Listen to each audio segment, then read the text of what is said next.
आज हम सीखेंगे प्रार्थना के विषय में। Today we will learn about the prayer. प्रियो, कोई भी काम अगर बिना सीखे किया जाए उसका नतीजा अच्छा नहीं रहता है। Dear, if we do anything without experience, its result doesn't हम good. आने वाले दिनों में कई भागों में प्रार्थना कैसे करते हैं इसके विषय में हम सीखेंगे। In upcoming days, in various part of this series, we will learn about prayer, like how to तो do. मैं चाहता हूँ कि आप इस वीडियो को पूरा देखें। So I want you to kindly watch this full video. आने वाले दिनों में In upcoming हम days, प्रार्थना के विषय में बहुत सारे हिस्सों में सीखेंगे। we will learn about the prayer in various parts. आप हमारे चैनल को सब्सक्राइब कर लीजिए ताकि जो हमारी आने वाली वीडियो के नोटिफिकेशन आपको मिल सके। Kindly subscribe our page or channel that you will never get miss any part of this video. आज हम सीखेंगे कि हमारे पास प्रार्थना का एक अलग स्थान होना चाहिए। Today we will learn that we need a different place for prayer. भजन संहिता 141 का दूसरा वचन, The Bible says in Psalms chapter 141 verse 2. मेरी प्रार्थना तेरे सामने गंध धूप और मेरा हाथ फैलाना संध्या काल का अन्न बलि ठहरे। Let my prayer be set forth before thee as and the lifting up of my hand as the evening sacrifice. प्रियो, ये वचन ये साबित करता है Dears, this verse proves कि that हमारी प्रार्थना एक भेंट और कुर्बानी की तरह है। our prayer like a offering sacrifice. और एक भेंट और कुर्बानी बिना जगवेदी के नहीं चढ़ाया जाता था। Without altar, our offering and the sacrifice doesn't work. जब सुलेमान ने परमेश्वर का भवन बनाया When Solomon built the temple of God, तो उसमें सुलेमान राजा ने एक बहुत बड़ी जगवेदी बनाई then Solomon built a big altar in between them. जिसके ऊपर कुर्बानी या भेंट चढ़ाना होता था। And that is only for the offerings and the sacrifice. प्रियो, कुर्बानी या भेंट बिना जगवेदी के हम नहीं चढ़ा सकते थे। Without altar, our offering and the sacrifice doesn't work. आज हमारी प्रार्थना है, इस प्रार्थना को हम बिना जगवेदी के परमेश्वर के सामने नहीं ले जा सकते हैं। Same like yesterday, today, we cannot put our prayers before the God without an altar. जो स्थान आप चुनते हैं प्रार्थना करने के लिए, And that place chosen by you for the prayer, वो एक जगवेदी के समान है that works as an altar. और आपके धन्यवाद कुर्बानी की तरह है, Your thanksgiving is like a sacrifice, भेंट की तरह है। as an offering. आपकी प्रार्थनाएं, आपकी आराधनाएं भेंट की तरह है, Your worships, your prayers is like a offering, जिसको आपको जगवेदी के द्वारा परमेश्वर के सामने पेश करना है। that you will have to represent before the God by the altar. प्रियो, मैं आपसे कहना चाहता हूँ, परमेश्वर हमेशा ही एक चुना हुआ स्थान चाहते हैं। Dear, I want to tell you, Jesus Christ always like a chosen place. जब परमेश्वर ने आदम हवा को बनाया When Lord created Adam and Eve, तो सारी पृथ्वी पर परमेश्वर ने एक बाग बनाया then Lord created the garden all over the earth, जहाँ पर परमेश्वर ने आदम को रखा, हवा को रखा where Lord put the Adam and और Eve. परमेश्वर अक्सर आया करते थे शाम के समय उनसे मिलने के लिए। The Lord came mostly in the evening to meet them. लेकिन उस बाग में भी एक स्पेशल स्थान था जहाँ पर परमेश्वर आदम के साथ बैठा करते थे। But in the garden, there is a chosen place where the Lord sits together the Adam संगति किया करते थे, बातें किया करते थे। for the conversation and the ये fellowship. हम कैसे सीखते हैं, ये कैसे पता चलता है? How we learn that? How we know that? जब आदम हवा ने वो फल खा लिया Adam and Eve ate that fruit, तो शाम के समय परमेश्वर आए and in the evening, Lord come और परमेश्वर एक स्थान पर खड़े होकर आवाज देते हैं, and Lord calls them by standing a place. आदम तू कहाँ है? Adam, where are you? आदम कहता है मैं छुपा हुआ हूँ। Adam said, I am hidden. क्या मतलब है इसका? मतलब ये है What's the meaning of it? It's mean कि आदम आज उस स्थान पर नहीं है the Adam is not on the right place जहाँ पर वो रोज बैठा करता था, where he seated every day, जहाँ पर वो रोज हुआ करता था। where he present daily. परमेश्वर आदम के बाग में वहीं पर आकर आदम को देखना चाहते थे, And Lord wants to see them on the same place in the garden. लेकिन आज आदम वहाँ पर नहीं है। But today Adam is not there. इसका मतलब आदम के बाग में भी एक स्पेशल स्थान था जहाँ पर परमेश्वर आदम के साथ बैठा करते थे।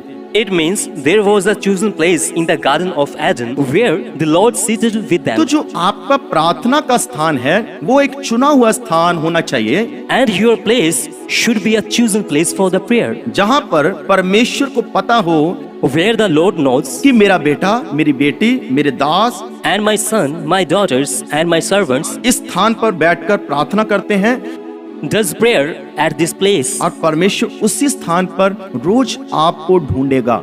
And Lord wants to see you on the same place. जब मूसा ने मिलाप का तंबू बनाया, When the Moses built tabernacle परमेश्वर के कहने के अनुसार, by the direction of God, तो उसमें 3 भाग होते थे, there were 3 parts: आंगन, पवित्र स्थान और अति पवित्र स्थान। outer court, holy place, holy of holies. तो इन तीनों में से परमेश्वर अगर किसी जगह पर आकर ठहरते थे, अगर परमेश्वर किसी जगह से बात करते थे, तो वो था अति पवित्र स्थान। If the Lord wants to talk and wants to see that, and among them that place was holies of holies. इन तीनों में से एक स्थान चुना हुआ था, Among them there is a one chosen place जहाँ से परमेश्वर मूसा के साथ बात किया करते थे। where the Lord did conversation to Moses. इससे हम सीखते हैं So we learn that कि हमारे घर में बहुत सारे स्थान अच्छे हैं, we do have a lot of good places in our home, लेकिन उनमें से हमारे पास एक ऐसा स्थान होना चाहिए but we should have a chosen place among them जहाँ पर परमेश्वर आकर ठहरे, where the Lord may come and stay, यहाँ से परमेश्वर आपसे बातें करें, from where the Lord make the conversation with you, परमेश्वर आपको भेद की बातें बताएं, from where the God give you a secret. परमेश्वर को पता हो कि आप इस स्थान पर आकर बैठने वाले हैं। The Lord may knows you about to come here and sit. प्रियो, मैं आपसे कहना चाहता हूँ Dear, I want to tell कि you, परमेश्वर हमेशा एक चुना हुआ स्थान चाहते हैं। the Lord always want to a chosen जब place. परमेश्वर मूसा से बात किया करते थे, When Lord did talk to Moses, तो परमेश्वर एक चुने हुए पहाड़ पर ही आया करते थे then the Lord came to a chosen और mountain. मूसा को वहीं पर बुलाते थे Then they asked to Moses, और वहीं पर मूसा से बातें किया करते थे। and on the same place the Lord did talk to the Moses. आइए हम और सीखें। Bear with me to learn more. Daniel भी जब प्रार्थना किया करता था, When Daniel was praying, तो उसने एक स्पेशल स्थान बनाया हुआ था।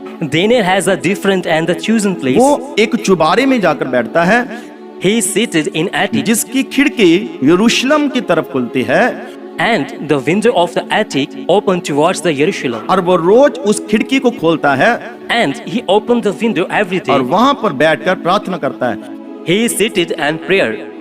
सो दानियल से हम क्या सीखते हैं So we learn from the Daniel कि हमारे पास प्रार्थना करने के लिए एक अलग स्थान होना चाहिए। so we should a different and chosen place for the prayer. प्रभु यीशु मसीह भी अपने शागिर्दों के साथ एक चुने हुए स्थान में जाकर ठहरते थे। Jesus Christ also did have a different and chosen place where he went with the disciple. वो एक चुबारा था That was an attic. और उस चुबारे में वो पसाह का पर्व भी किया करते थे। And they celebrated the Passover over there.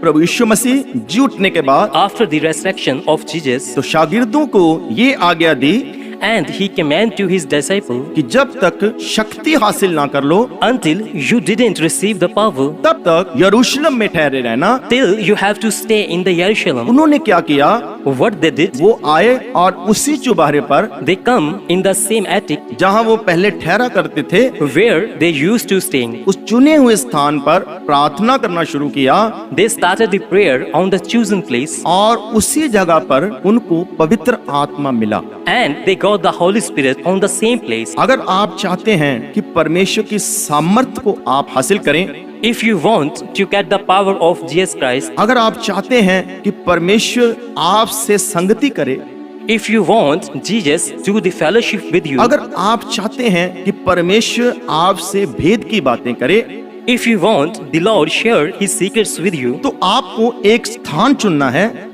so you need a chosen place जहाँ पर आपको रोज आकर बैठना है where you should present every day, और आपको परमेश्वर का इंतजार करना है। and you should have to wait for the Jesus. मैं आपसे कहना चाहता हूँ, I want to tell you, आपको इंतजार करने की जरूरत नहीं पड़ेगी। you will not need to wait. आपसे पहले ही आपका परमेश्वर उस स्थान पर होगा। Your Lord will present over there before you. जब आप पढ़ेंगे प्रेरितों के काम 3 अध्याय, When you will read Acts 3rd तो chapter, वहाँ पर लिखा था, so there is written, पतरस और यूहन्ना प्रार्थना करने के समय प्रार्थना करने के स्थान में जाते थे। when Peter and John went for the place of prayer on the prayer time. मतलब उनका एक प्रार्थना करने का स्थान भी था और उनका प्रार्थना करने का एक समय भी था।